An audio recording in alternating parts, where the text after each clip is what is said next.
शिवसेना ठाकरे गटाची यादी सामनातून जाहीर काही झालीच नाही। मंगळवारी शिवसेना ठाकरे गटाचे लोकसभेचे उमेदवार जाहीर होतील असं खुद्द संजय राऊत यांनी सांगितलं होतं। मात्र यादी जाहीर झाली नाही, त्यामुळे राजकीय वर्तुळात चर्चांना मात्र उधाण आलं।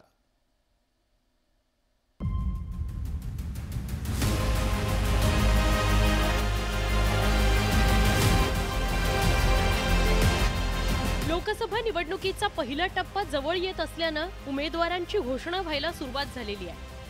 मात्र शिवसेना ठाकरे गटाने अजून त्यांची पहिली यादी जाहीर केलेली नाही। तर दुसरीकडे भाजप, काँग्रेस, अजित पवारांची राष्ट्रवादी काँग्रेस यांनी उमेदवार जाहीर करायला सुरुवात केली आहे। या पार्श्वभूमीवर शिवसेना ठाकरे गट पिछाडीवर पडलाय। सोमवारी महाविकास आघाडीच्या जागा वाटपाबाबत उद्धव ठाकरे यांच्या मातोश्री निवासस्थानावर बैठक झाली होती। त्या बैठकीत जागा वाटपाचं अंतिम सूत्र ठरलं होतं। मंगळवारी ठाकरे गटाची पहिली यादी सामनातून छापून येणार होती, पण मंगळवारी सकाळी सामना पेपर छापून तर आला, त्यात यादी काही दिसली नाही। पुढल्या रणनीती संदर्भात जे तीन पक्षांच्या एकत्र सभा किंवा प्रचार यंत्रणा ही कशा प्रकारे राबवायची,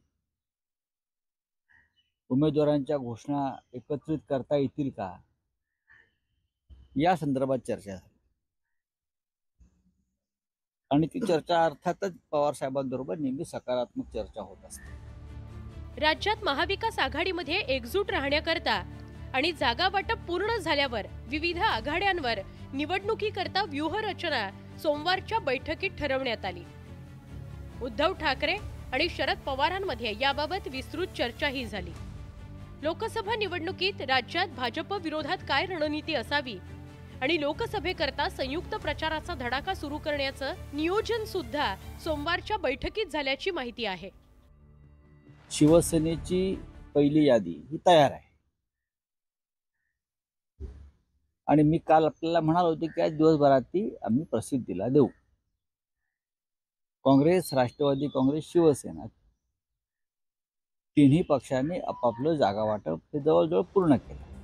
शिवसेना ठाकरे गटाने उमेदवार जाहीर केले नाहीत, मात्र विदर्भातील पहिल्या टप्प्यातील महाविकास आघाडीचे सगळे उमेदवार जाहीर झालेले आहेत। रामटेकची जागा शिवसेना लढवत असल्यामुळे आणि विद्यमान खासदारही एकनाथ शिंदेंसोबत असला तरी ठाकरे गटाने त्यावर दावा सांगितला होता। परिणामी काँग्रेस आणि ठाकरेंमध्ये जोरदार रस्सीखेच सुरू होती, पण रामटेकमधून काँग्रेसने उमेदवार जाहीर केल्यामुळे त्या वादावर पडदा पडल्याचं स्पष्ट झालंय। किती बनावट सर्वे इतरांचे सी वोटर्स वगैरे दाखवतील, त्यामध्ये सुद्धा बहुमतापासून भारतीय जनता पक्ष दूर आहे हे कालच्या याच्यातून दिसलेलं आहे। तो आकडा जरी फुगवून दाखवला 411चा, तो त्यांच्या मला वाटतं की एनडीएच्या घटक पक्ष एनडीएचे पार्टनर्सचा आकडा सोबत धरून दाखवला आहे। लोकसभा निवडणुकीच्या पहिल्या टप्प्याकरता उमेदवारी अर्ज दाखल करण्याकरता बुधवारची मुदत आहे। या पार्श्वभूमीवर शिवसेना ठाकरे गटाची यादी सामनात बुधवारी छापून येण्याची शक्यता नाकारता येत नाही। Bureau report, news 18 Lokmat. Lok Sabha निवडणुकीच्या प्रचारात आता नेत्यांनी एकमेकांची लायकी काढायला सुरुवात केली आहे। बारामती मतदारसंघातून अपक्ष लढण्याची भूमिका घेतलेले विजय शिवतारे यांच्यावर आमदार अमोल मिटकर यांनी पुन्हा तोफ डागली। तर शिवतारे यांच्या मागचा मास्टर माइंड जनतेसमोर आणू असा दावा मिटकर यांनी केलाय। तर ज्यांना माइंडच नाही त्यांच्याकडे लक्ष देत नाही अशी जिव्हारी लागणारी टीका विजय शिवतारे यांनी केली आहे।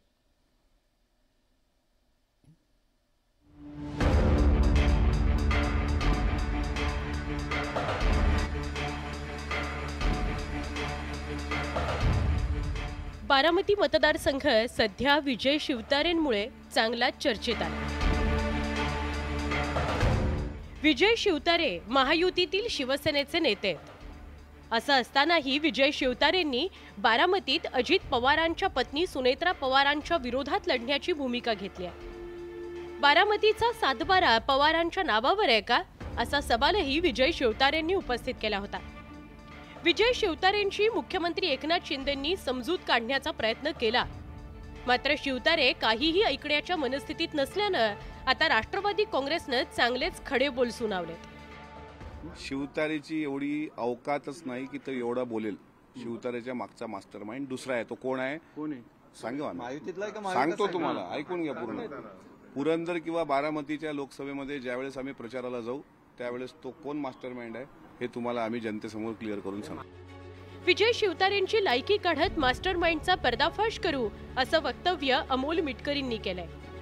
त्यामुळे आता विजय शिवतारेंचा मास्टर माइंड त्यांच्याच पक्षात आहे की दुसऱ्या पक्षात असा प्रश्न निर्माण झालाय.